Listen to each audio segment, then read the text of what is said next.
Ya saya ulang lagi ya.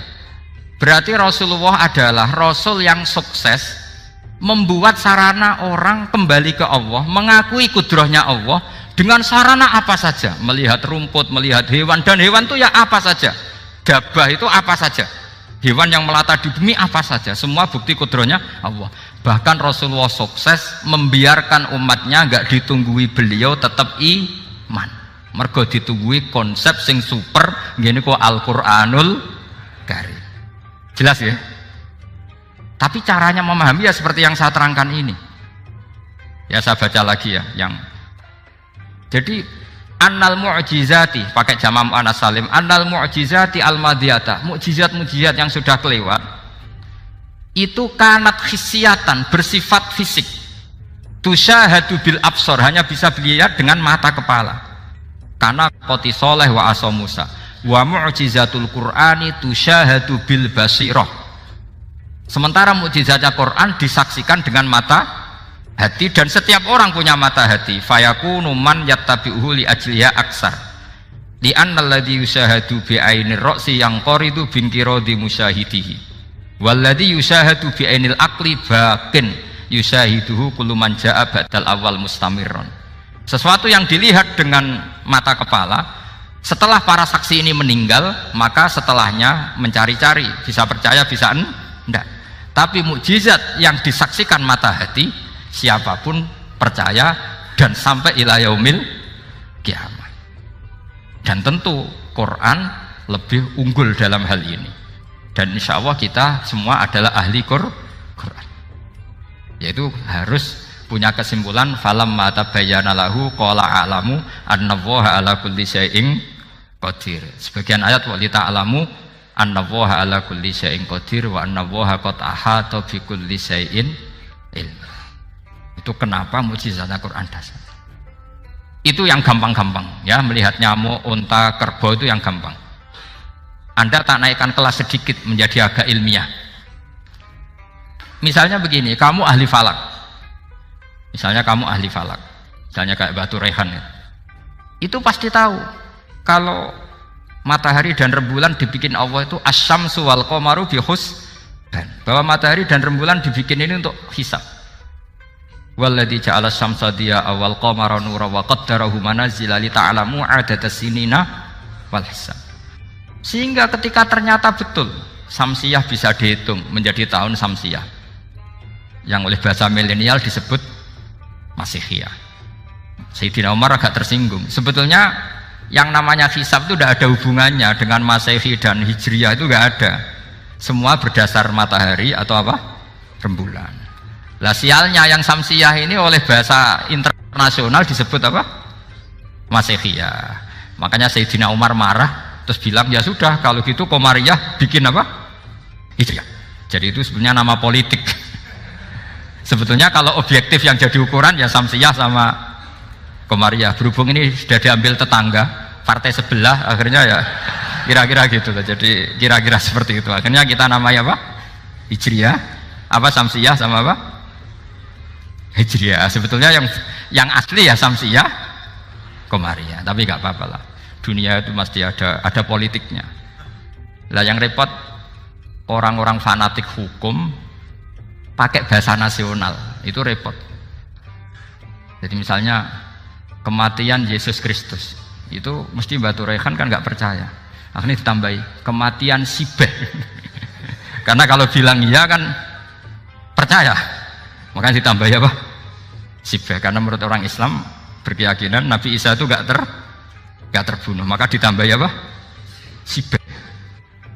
Saya dulu pernah usul, karena beliau itu kalau manggil bahasa itu bude, jadi saya pernah sewan usul, buat ditulis gini saja, Mbah, kematian Yesus dalam kurung katanya.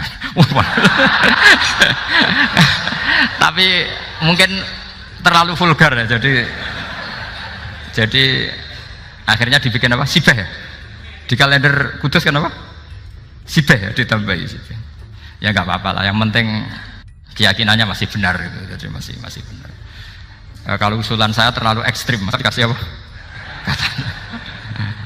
Ya karena memang begitu kan, kita berkeyakinan Nabi Isa itu gak terbunuh. Wa ma qataluhu wa ma sholabuhu walakin syubbihalahu. Jadi ini saya teruskan, ini paling masih berapa jam ini. Kalau kelamaan sampai dolim itu ganggu kiai lama-lama gitu. Saya tadi sudah bilang sama panitia, orang Indonesia itu gak sopan. Kalau suka kiai itu didatangkan, itu agak masalah sebetulnya. Dalam etika itu masalah. Kalau seneng kiai ya sowan ngaji, jangan sowan di dalam, itu ganggu ya, sowan ngaji saja. Dulu Imam Malik itu anaknya raja itu, Imam Malik itu seangkatan dengan Harun ar-Rasyid. Makanya jangan berharap kalau saya gampang diundang. Bukan karena saya sombong, memang etikanya seperti itu. Jadi Imam Malik diminta datang ke istana untuk ngajar anak-anaknya Harun apa? Ar-Rasyid. Masyhur Imam Malik tersinggung terus kata bilang, al ilmu yu'ta la ya'ti. Ilmu itu disowani bukan sowan. Akhirnya Harun ar-Rasyid minta anak-anaknya datang ngaji ke Imam Malik. Itu anak presiden. Imam Malik berani, al ilmu yu'ta la ya'ti. Tapi kalian beruntung karena saya hormat sama mbah-mbah saya di sini. Wong makom buyut saya itu ya berarti apa ya? Selatannya makamnya saya Ja'far Shadiq itu di situ kan ada makamnya Mbah Soleh, Mbah Maksum, itu mbah-mbah saya. Nah, makanya dulu saya ngaji di sini lama di Damaran itu. Maksudnya lama itu ya mungkin setahun. Karena saya memang mulai kecil di Sarang, sampai sekarang saya masih ngajar di Sarang. Tapi dulu cukup ya, karena saya kesini sudah hafal Quran, jadi hanya setor setiap hari satu juz, jadi cepat lah. Saya tidak punya masalah ingatan, alhamdulillah, jadi cepat hafal. Saya terangkan lagi ya, ini penting ya, masalah mukjizatnya Quran. Selama ini orang tuh mau bilang tok, mukjizatnya Quran itu dahsyat, tapi nggak bisa menerangkan, itu masalah. Makanya kita harus bisa menerangkan mukjizatnya Al-Quran dahsyat itu apanya. Yaitu tadi, tongkatnya Nabi Musa hanya disaksikan oleh orang yang di era itu. Toh tujuannya mukjizat adalah diakui kemudian orang menjadi iman. Lalu Rasulullah SAW beliau sudah intaqala ila rafiqil a'la. Tapi konsepnya Quran menjadikan orang yang nggak ditunggui beliau tetap iman ila yaumil kiamah. Itu yang maksud fa'arju an aku na aktsarahum tabi'an yaumal kiamah. Mukjizat saya itu cukup Quran kata Nabi, dan dengan mukjizat itu orang akan iman ila yaumil kiamah. Caranya seperti ini. Karena tadi sedahsyat-dahsyatnya mukjizat, tujuan utama orang terdikte supaya ikrar ngakui kudrohnya Allah. Lah ngono kok ngenteni tongkat sakti lah opo? Cukup deloknya. Paham nggih? Jelas ya? Alhamdulillah, mau naik kelas ini sudah benar ini sudah benar. Terus kedua begini, kedahsyatan Quran lagi. Quran itu bisa merunut, mentartibkan logika. Bahkan logika ini logika yang universal. Siapa saja merasakan logika itu. Misalnya begini. Dulu orang kafir itu punya Tuhan banyak. Tentu yang dipertuhankan ya mana? Yang dipertuhankan itu banyak. Karena pikiran mereka urusan banyak, problem banyak, ya Tuhannya harus banyak. Ada BPKB 3D kan, istri cerewet, macam-macam lah, itu kan problemnya banyak, maka Tuhannya harus banyak. Karena Tuhan itu maknanya penyelesai masalah. Sehingga kalau masalahnya banyak, Tuhan harus banyak. Ketika Rasulullah membawa konsep satu Tuhan, mereka janggal. Makanya mereka bilang, aja'alal alihata ilaha wahida inna hadza lasyai'un ujab. Masa Tuhan satu? Ini aneh, nggak bisa. Tuhan harus banyak, karena masalah kita banyak. Itu terpatri, di otak mereka terpatri. Lalu Nabi dengan santai diajari Allah menerangkan. Andaikan kalian punya majikan banyak dan perintahnya beda-beda, kamu suka enggak? Ya enggak suka, mat, enggak enak. Punya majikan banyak itu udah enak.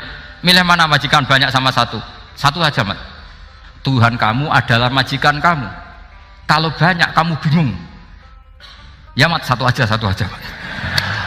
Itu segampang itu. Jadi menggiring, Tuhan itu kan bos kita, tuan kita. Kalau banyak berarti yang memerintah kita banyak, dan bisa konflik bos-bos kita ini karena berebut anak buah tadi. Akhirnya mereka, kalau kamu punya majikan banyak dan perintahnya beda-beda, semuanya minta dilayani, kamu pusing enggak? Ya pusing, mat. Minta mana? Majikan banyak sama satu. Satu saja Muhammad. Ya Tuhan kamu adalah atasan kamu, maka harus satu. Mereka faham. Oke mat, Tuhan satu. Itu yang dimaksud dorobawaw matalar rojulan fihi syuraka umutasyakisuna wa rojulan salamal lirojul hal yastawiyani masalah. Langsung alhamdulillah. Karena mereka yang paling bodoh pun faham. Dengan logika itu faham. Kalau Tuhan banyak, perintahnya banyak, kita repot. Maka Allah bikin satu masalan, yaitu rojulan fihi syuraka umutasyakisuna wa rojulan salamal dirojul. Satu lelaki, satu bos, satu perintah. Kayak apa mudahnya Allah. Kemudian mereka tetap menuhankan Lata, Hubal dan Uzza karena mereka dipertuhankan. Sebenarnya nggak pernah Tuhan tapi dipertuhankan. Allah memberi contoh itu sederhana sekali. Wa daraballahu mathalar rajulaini ahaduhuma abkam la yaqdiru ala syai'in wa huwa kallun ala maulah aina ma yuwajjihu la ya'ti bi khair hal yastawi huwa may ya'muru bil adl. Kata Rasulullah, Lata itu menurut kamu apa? Ya Tuhan kami. Muhammad, Hubal ya Tuhan kami. Uzzah ya Tuhan kami. Lalu kalau mereka kotor ya saya mandikan, kalau hidungnya coplok ya saya tata. Terus kata Rasulullah begini, kamu mau nggak punya budak atau pembantu yang buta, tuli, bisu? Kamu mau nggak punya pembantu loh ya, pembantu itu budak zaman dulu. Kamu mau nggak punya pembantu yang buta, yang tuli, yang bisu? Wah gak doyan mat, nggak apa pembantu ngono. Lang pembantu saja kamu nggak mau yang gitu kok malah punya bos begitu? Orang yang tuli, yang bisu, yang kopok, jadi pembantu saja nggak layak kok malah jadi pangeran. Paham ya? Arca dan berhala itu kan nggak bisa apa-apa. Kamu mau gaji ngasih THR pembantu yang kopok, bisu, picek, mau? Wong jadi pembantu saja nggak sah kok mau jadi apa? Tuhan atau jadi majikan. Jadi Allah bikin contoh gampang sekali. Wadaraballahu mathalar rajulaini ahaduma abkam la yaqdiru ala syai'in, enggak bisa apa saja. Wa wakallun ala maulah, anane ngrepoti tok. Aina ma yuwajjihu la yati bi khair.